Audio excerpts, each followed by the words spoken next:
প্রধানমন্ত্রী আমার ডরাইবে না, প্রশাসন আমাকে জনগণত দেয়। ঢাকা মতিঝিলে দারগা দাঁড়ায় মাপ চাইছে, উনি আমার কাছে মাপ চাইতে হবে। কথা বল ঠিক আছে?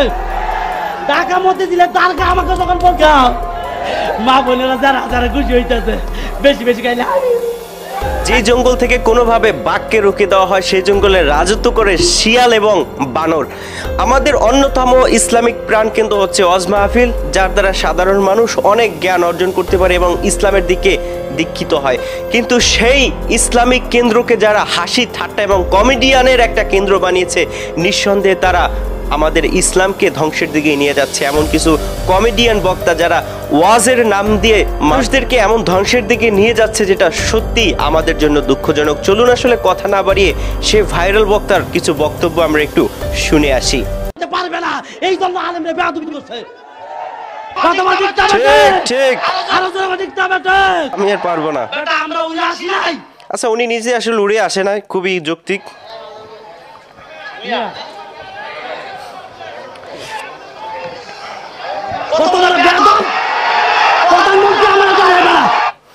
প্রধানমন্ত্রী পর্যন্ত যাকে ভয় পায় তাকে কোনোভাবেই দাবিয়ে রাখা যাবে না। আমাদের এমপি মুরাদ সাহেবের কপি ভার্সন। প্রশাসন আমাকে জনগণত দেয়। বসেন ভাইরা, বসেন বসেন। ঢাকা মতিঝিলে দারগা দাঁড়ায় মাপ চাইছে, উনি আমার কাছে মাপ চাইতে হবে। কথা বল ঠিক আছে? ঢাকা মতিঝিলে যে দারোগা সাহেব আছে তার কান অবধি যদি এই ভিডিওটা পৌঁছে যায় বা আপনারা কোনোভাবে শেয়ার করে পৌঁছে দিয়ে থাকেন, তাহলে তার এই বিষয়ে আসলে বক্তব্য দেওয়া উচিত। মনে হবে সেই দারোগা মনে হয় মাহফিল বন্ধ করার লক্ষ্যেই কাজ করে। ঢাকা মতিঝিলে দারগা আমাকে যখন বলছে নামাই নিয়ে যাবে, আমি বলছি মাই নেম ইজ মাদারি, তোর চাকরি খেয়ে ফেলবো, প্রধানমন্ত্রীর কাছে যাবো, আমি সেই প্লেয়ার কথা, তোর তোমাকে ছাড়বো না। আচ্ছা, এনার নাম হচ্ছে মুফতি মাজহারুল ইসলাম আজহারি, বুঝছেন? আজহারি মাঝারি টাজহারি সব কথা উঠে যাবে। কথা বল ঠিক না? ঠিক না বে ঠিক?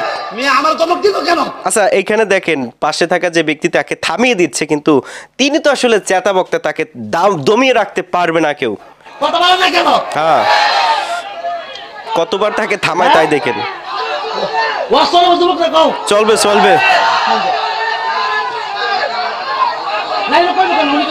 কবে কেন ওনাকে বলবে কেন?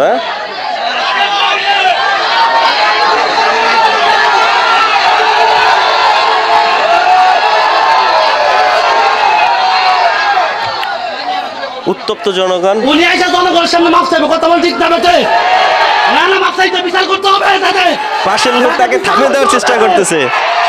ওয়াজ আজকে চলবো না, আমার বাধা দিল কেন? আমি কি লন্ডনি পোলা?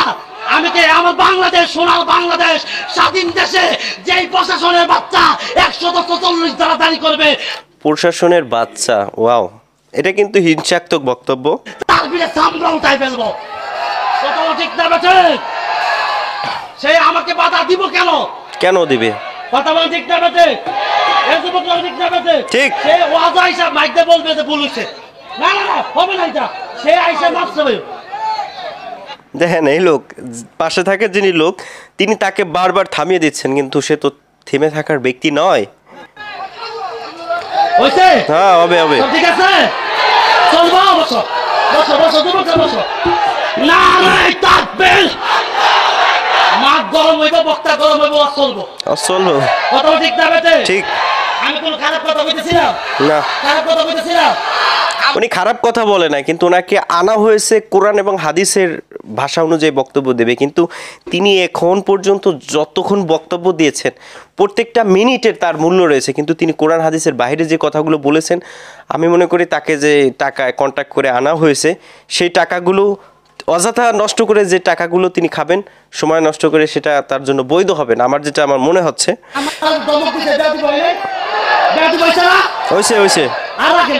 আরে মেয়া থামেন, কি আমার সম্মানিত ব্যক্তি, আমার ভালোবাসার, আমার জানের জান মাধবদী বাজারের সম্মানিত ব্যক্তি, উনির দিকে দাঁড়াইয়া আমি আবার বসছি যে আমার ওয়াজ কোন দিকে করে, ডাইভেট করে, কন্টাক্ট দেয়, আমার ওয়াজ ডিস্টার্ব দেয়, এরপর আমি ওয়াজ করি না। আমরা তো বেলজ্জা, 3 মুরব্বী নেবার তার ইমাম না।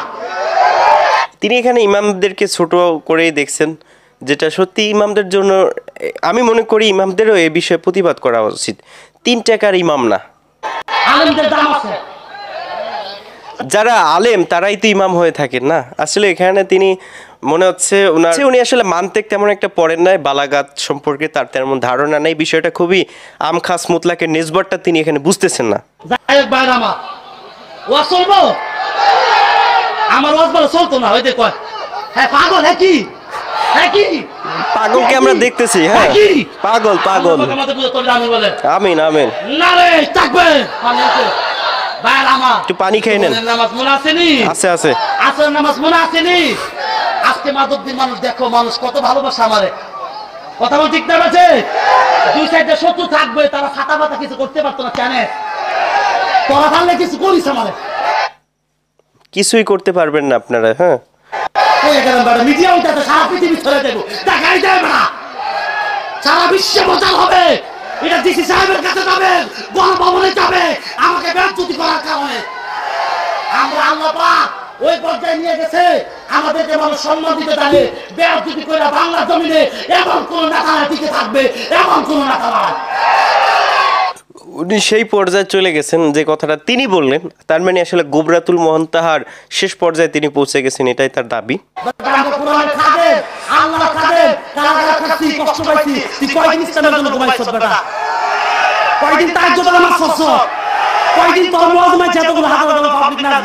এটা একটা সত্যি কথা, তিনি আসলে একজন আলেম বা এলেম শিখেছেন বা তার ভিতরে সেই কোরআনের জ্ঞান রয়েছে, কষ্ট করেছেন, সেটা আমি সত্যি সাধুবাদ জানাই। কিন্তু তার অঙ্গভঙ্গিমা এবং কোরআনের এই অঙ্গনটাকে নষ্ট করার লক্ষ্যেও তিনি কাজ চালিয়ে যাচ্ছেন, সেটাকে নিঃসন্দেহে তার কুণ্ঠা রটানো আমাদের সকলেরই দায়িত্ব।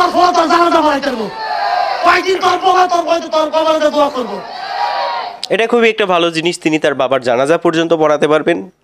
আল্লাহ পাক আমাদের সকলকে তৌফিক দান করেন, আল্লাহ পাক আমাদের সকলকে ধৈর্য ধারণ তৌফিক দান করেন। আমিন আমিন।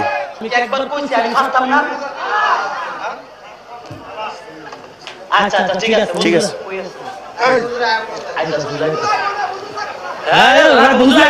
আচ্ছা, মানে এখানে থাকা যে শ্রোতাগুলো রয়েছে তারাও বিরক্ত হয়ে গেছে যে ওই হুজুর কখন আসবে, সেজন্য ওনাকে পাঠাই দিতে যাচ্ছে। হুজুর আইবে, হুজুর আইবে। হ্যাঁ ভাগল হয় না, ভাগল আর রাখবো না, করবো করবো। আল্লাহুম্মা সাল্লি আলা শয়তান আইছেন, আউযুবিল্লাহ বলেন, আউযুবিল্লাহি মিনাশ শাইতানির রাজিম। সবাই আউযুবিল্লাহি মিনাশ শাইতানির রাজিম। সবাই পড়েন, সবাই পড়েন। যুবকগুলো একটা প্রেম আছে না, ভালোবাসা আমার আছে না, আই লাভ ইউ আছে না?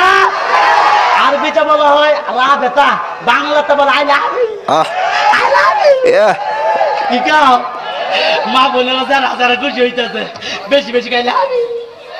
আচ্ছা, এনার ভাবভঙ্গিমা এবং এর উপস্থাপনা বক্তব্য সবই শুনেছেন, ব্যাখ্যা বিশ্লেষণ আপনাদের হাতে ছেড়ে দিয়েছি। আশা করি এ বিষয়ে আপনারা নিজস্ব মতামত দিবেন এবং কাকে বয়কট করবেন, গরিব দুঃখী মানুষের টাকা কালেকশন করে সেই মাহফিলে কাকে দাওয়াত দিবেন সেটা বিবেচনা আপনারাই করবেন। আপনাদের কাছেই সেই বিচার রেখে গেলাম। ধন্যবাদ সকলকে।